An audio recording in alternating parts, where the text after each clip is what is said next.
আমি বলবো যে মাস্টারবেশন বা হস্তমৈথুন এটা কোনো রোগ না, এটা আপনার একটা খারাপ অভ্যাস, আসক্তি।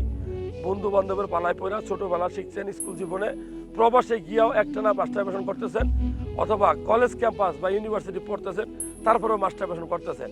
মাস্টারবেশন করতে করতে এমন অবস্থা আপনার পুরো সঙ্গে সাইজটাই আঁকা বাঁকা হয়ে গেছে।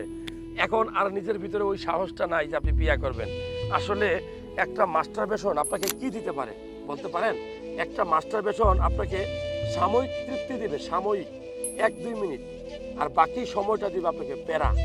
আপনি প্রত্যেক দিন তওবা করতেছেন, প্রত্যেক দিন ভালো হয়ে যাচ্ছেন, প্রত্যেক দিন মনে মনে মাস্টারবেশন ছাড়তেছেন, কিন্তু হস্তমৈথুন থেকে বের হইতে পারতেছেন না। কেন জানেন? এটার কোনো ঔষধ নাই ভাই।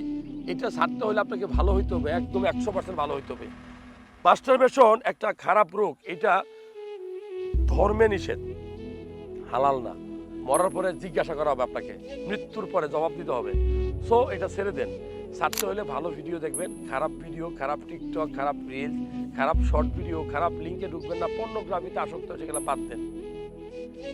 খেলাধুলা করেন, মনটারে পরিশুদ্ধ করেন, ভালো ভালো হুজুরদের ওয়াজ শুনেন, মাস্টারবেশন সম্পর্কে কি বলছে।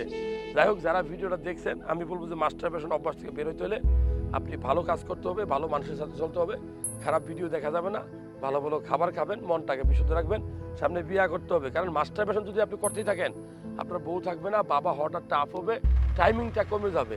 এত কিছু খারাপ অভ্যাস জেনেও আপনি মাস্টারবেশন করবেন, বাকিটা আপনার ইচ্ছা।